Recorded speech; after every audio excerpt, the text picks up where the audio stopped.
राष्ट्रवादी काँग्रेस शरदचंद्र पवार पक्षाच्या नव्या निवडणूक चिन्हाचं किल्ले रायगडावर अनावरण। छत्रपती शिवाजी महाराजांच्या पुतळ्याच्या चरणांची तुतारी, पवारांनी फुंकलं लोकसभा निवडणुकीचं रणशिंग।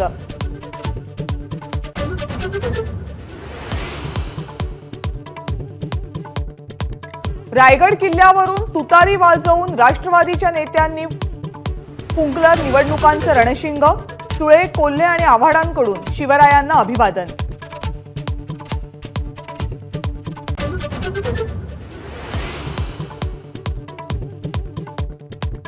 शरद पवारांना आज छत्रपती शिवाजी महाराज आठवले। मनसे अध्यक्ष राज ठाकरेंचा निशाणा। पवारांनी इतकी वर्ष संभ्रमाचं राजकारण केल्याचीही टीका।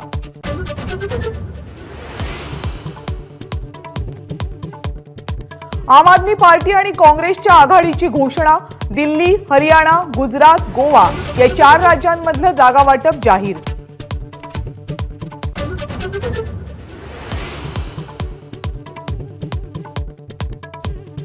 निवडणूक आयोग 5 वर्ष काय काम करतं? राज ठाकरेंचा सवाल। निवडणुका आल्या तरी यंत्रणा झोपलेली का? राज ठाकरेंचा निवडणूक आयोगावर निशाणा।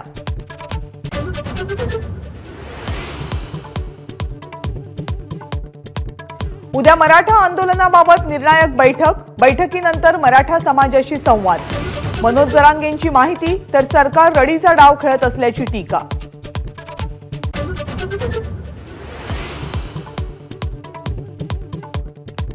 मराठा आंदोलनाच्या पार्श्वभूमीवर आंदोलकांना पोलिसांकडून नोटिसांची काळजी करू नका, आंदोलन शांततेत करा, जरांगेंचं आवाहन।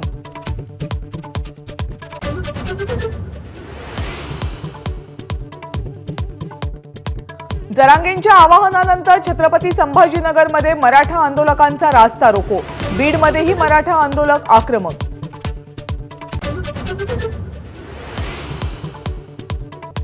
पुण्यातील कालवा समितीच्या बैठकीमध्ये रोहित पवार आणि सुप्रिया सुळे।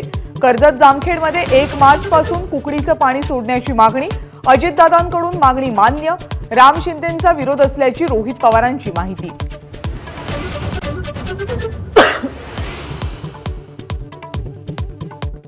आज कोकण मंडळातर्फे जवळपास 5000 घरांची सोडत। ठाणे शहर, ठाणे जिल्हा, रायगड, पालघर या जिल्ह्यातल्या घरांची सोडत होणार।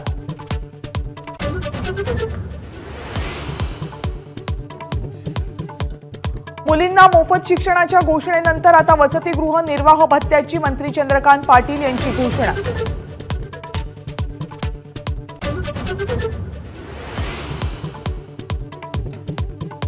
राज्यामधील अन्नपदार्थांमधील भेसळ रोखण्यासाठी अन्न आणि औषध प्रशासनाची अत्याधुनिक प्रयोगशाळा सज्ज। उद्या पंतप्रधान नरेंद्र मोदींच्या हस्ते होणार उद्घाटन।